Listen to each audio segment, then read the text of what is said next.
Hey, what's up everyone? Welcome to the channel. My name is Justin and I'm here with JW Parts and Performance. This is my first ever post, so bear with me.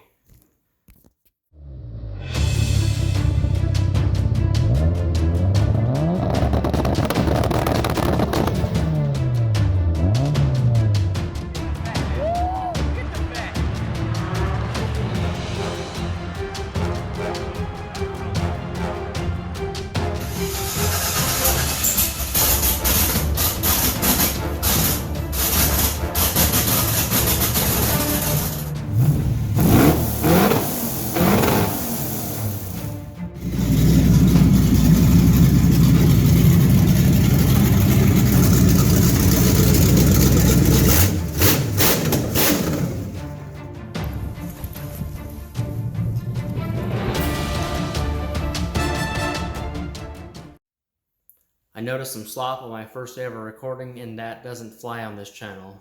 So hopefully this clip is a lot more stable. Now that I've got the very awkward first two recordings out of the way, hopefully I can get this channel flowing. This is something I've been wanting to do for a long time, so I'll quit pacing here and find a spot. Yeah, so I'm a big enthusiast. I'm not sure what type of view base this channel's going to get, but I'm a big enthusiast of everything racing and racing related. And this last week or so, I've been watching a lot of the Sick Week. Big shout out to PFI Speed and all the work they put in. Those guys just absolutely crushed it this week. They went through a lot of adversity, man. Starting with the big upset right at the beginning with their the money shift. Oh, the money shift. Cannot believe the work those guys put in to get that car back up and running, get down the road, get to the next event, transmission problems, just to end up with them being in the wall. That really sucks. So those guys gave me a lot of inspiration. I've been following their channel for years and years, even before they became YouTube stars, whatever you want to call it. Back when they were at the old shop, Boosted Boys coming over there, Brent tuning on Wyatt's car going as he's banging off the two-step, any of the fans that watch that know what I'm talking about.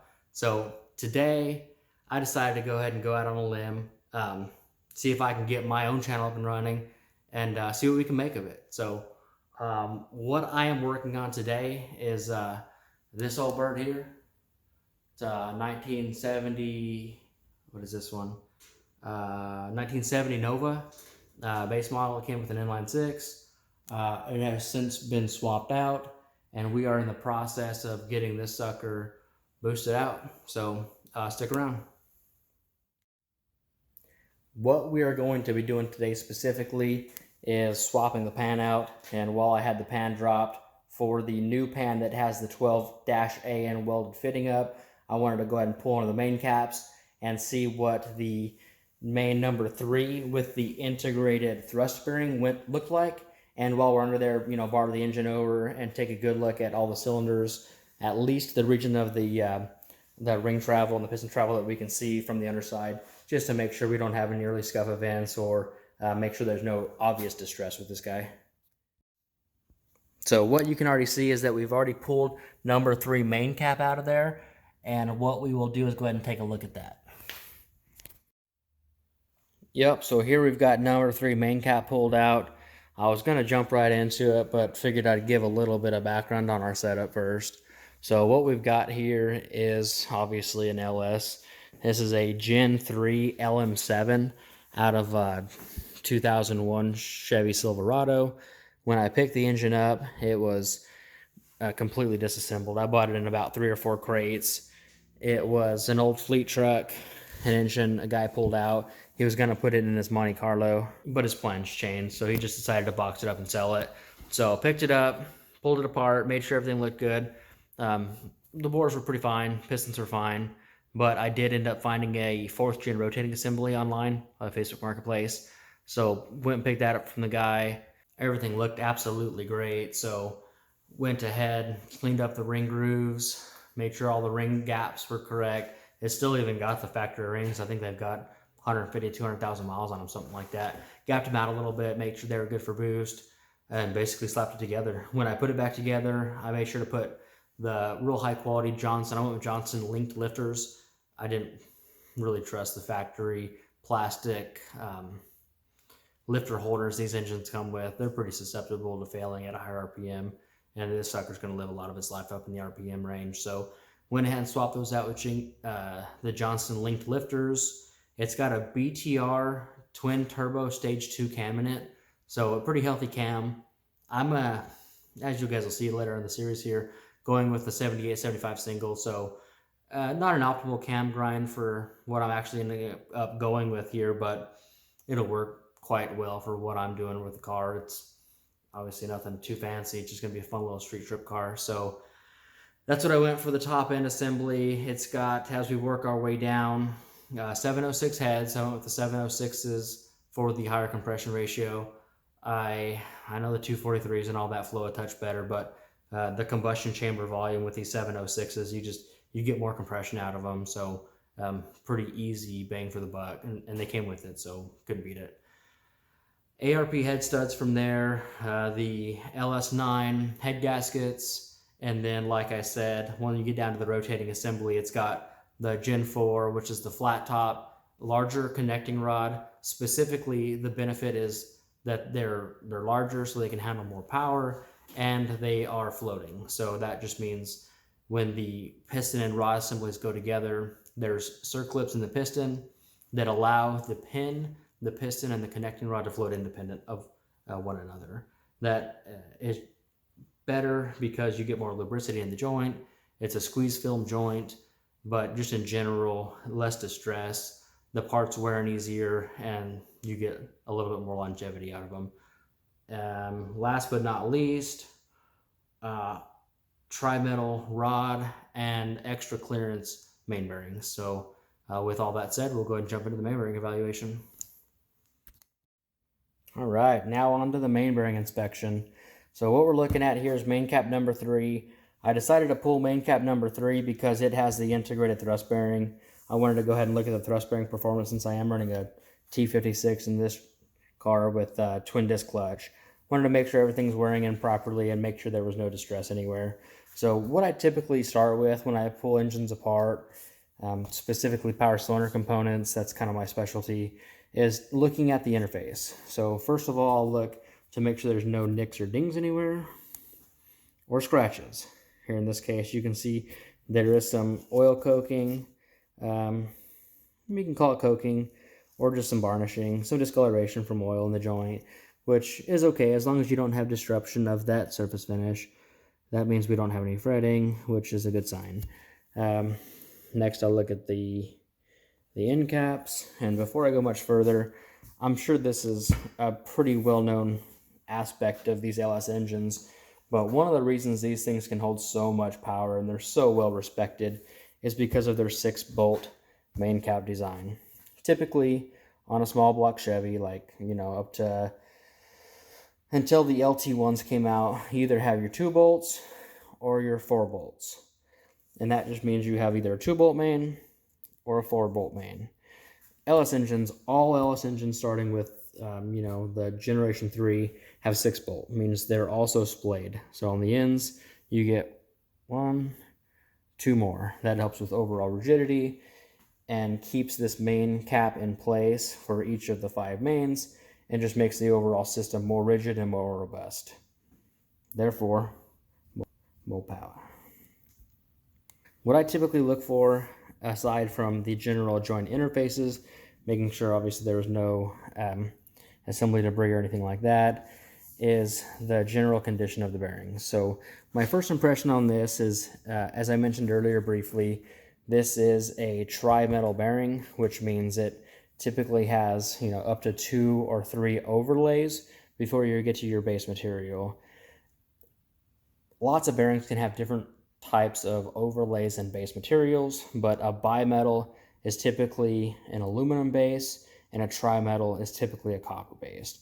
And that means before you get to your base steel material, you have a copper lining. And this is on both the thrust faces and for the main loaded area on this specific bearing. I'm not really sure what type of overlays this bearing has, but it's probably a nickel tin. It might be leaded. I'm not really sure on this specific bearing. This is a Cleveland H series, but it does have a copper-based material before you get to the steel backing. The first impression I had on this one was you have all these little ridges, and that tells me it's probably a manufacturing error. They probably didn't have a perfect bearing on the spindle when they machined this, or their tool wasn't quite sharp enough when they did the final machining on this bearing. So you can see there's about 8 or so circumferential marks that are pretty uniform. And you can see it on both sides. So that goes all around circumferentially. If it were a debris mark, it would be pretty deep. You'd be able to catch it on your fingernail, and there'd only be 1 or 2 of them. In this case, there's quite a bit of them, and they're evenly spaced. But the good part is that they're all pretty uniform. So if we had one side that was what we'd call edge loading, that looked a lot worse than the other, I would call this a failure. But in this case, it's really not that bad. So the main things we're looking for here are abnormal loading, so be it circumferentially or front to back, or fatigue. Since we don't see either of those, I'm not going to nerd out any further, and we will go ahead and put this back together. Before I continue on, I wanted to go ahead and show what my fix was to the introduction video. There was a little bit of wobble. That's, to me, like I said, unacceptable. The fix was some Gorilla Tape. So here we are now underneath the engine on the cherry picker, looking up at the rotating assembly. I didn't want to pull the clutch off and the pressure plate and all that because it's been performing quite well. There's no use in fatiguing these bolts out and stripping these nuts out if we don't need to. So I just left them on there. I couldn't get the engine stand on without pulling this off. So I decided to just do the work underneath it since I didn't need to do much besides drop the pan and look at a couple bearings. That being said, I wanted to go ahead and look at main number 3 on the journal. And this sucker looks great. There's no circumferential waviness. There's no debris tracing. The surface finish still looks absolutely fantastic. The block joints themselves, again, a little bit of oil staining, but no signs of relative motion or fretting. Yeah, this sucker's going right back together. The last thing I wanted to look at while I was down here was the bore finish to see if there was any type of, distress between the piston and the rings and the cylinder bore. And for the bores that I can see, they look absolutely minty, absolutely flawless. You can see, which is actually pretty interesting on this specific bore here, you can see the area that the piston travels, but where the ring stops. So that's where you get that oil staining. That's pretty high proof that this is pretty good proof this is a high mileage engine. Like I said, I hit it with a dingleberry home before I slapped it back together and called it a day. But I was going to go ahead and bar it over to look at each of the cylinders, but remembering that I had this cap off, I don't want that upper main bearing number 3 to accidentally spin out of place. So I figured while I was down here, I'd go ahead and capture a quick video for everyone to show y'all what I'm looking for. But since the bores that I can see look so good and the general condition of the lower end looks so good, I'm just going to put it back together, put the new pan on, and move forward with it.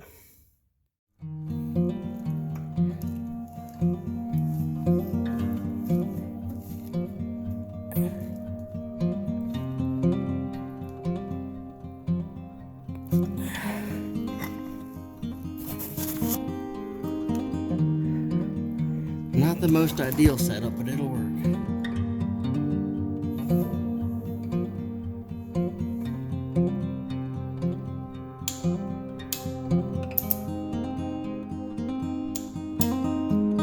That's more like it. Okay, now on to the new oil pan.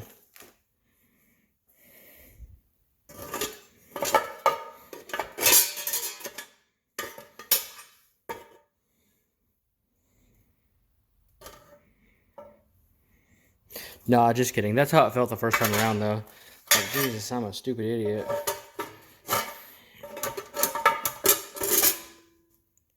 It goes like that. Yeah, and this might be pretty controversial, but I like to use a certain torque spec for certain bolted joints. And in this case, it's the German torque spec of Good and Tight.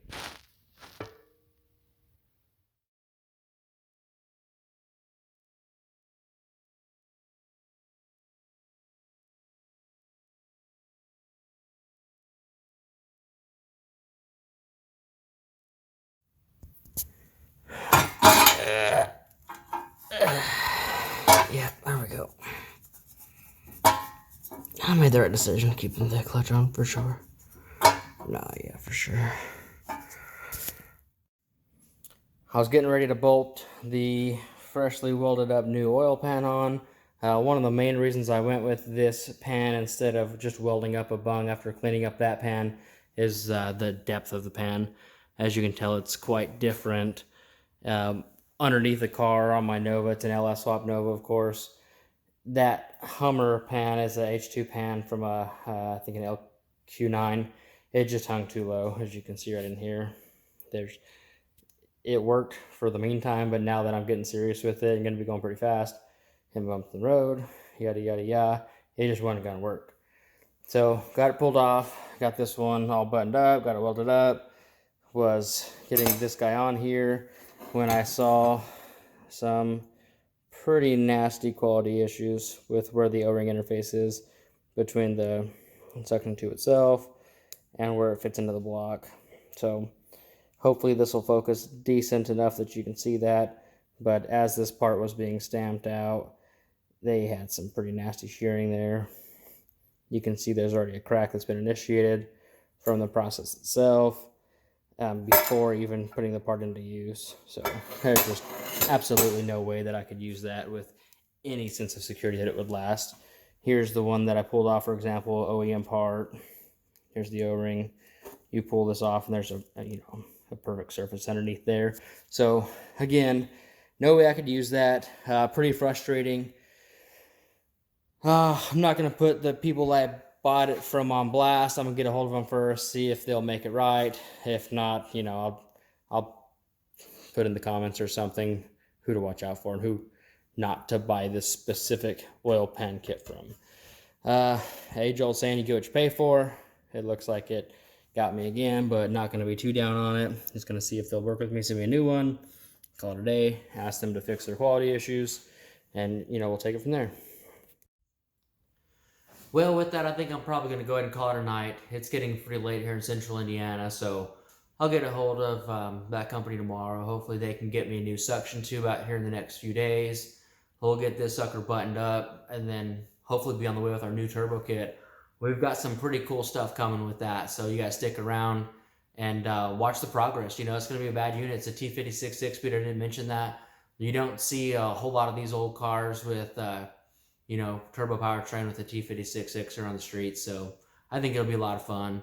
Not to mention what we have in store for this old bird here. This is an old GMC that I've also been working on. It's most of the way there, but it's going to be a bad unit when it's all said and done. With that last comment here, as I'm rocking and rolling with the night here, I've been thinking about this for several days now since Sick Week ended. How specifically that I can help the PFI crew. They they went some trials and tribulations throughout that Sick Week, and racing ain't cheap. You know what I mean? We all know that. Everybody that wrenches and gets dirt under their fingers and busts their knuckles every once in a while just to have a little fun, it ain't cheap. So for folks that are watching the PFI channel and saw that last video that Brent posted, there's a lot of carnage done to not only to Goofy's car, but to the couple engines that Jamie ended up going through with the head issue and that type of stuff. So I've been trying to figure out, how I can help, how I can get others to help. And something I came up with, I think is hopefully going to help quite a bit, is for every purchase made on their website. So any type of merch or any item that y'all can go to PFI Speed's website and purchase and verify below on comments. And this isn't a plug. I'm just trying to help a fellow car member. Hopefully it'll help me a little bit in the end too, but predominantly help them. For every verified purchase y'all make from their website, post a comment below, let me know what you purchased, and I'll match it $1 for every purchase. So it doesn't sound like much, but I'll match it up to $1,000. It's a lot of money for me. I'm an everyday working stiff. I don't make bukus of money, but hopefully it'll come full circle. Just like anybody that's trying to get into this community, get into something different from the everyday grind. So, Jamie, Brent, Goofy, if you guys all see this, you know, my name is Justin, Central Indiana, giving you a shout out. Give me a shout out back. Maybe just mention this in your video. Let folks know that there's an incentive for them that's going to help you guys even more rather than just a regular old merch drop, you know. Give them a holla. So with that, I'm not going to ramble on too much here. I feel like I've done a lot of talking already. I'm trying to kind of work on choreography and stuff like that as I get a little bit more mature in the channel.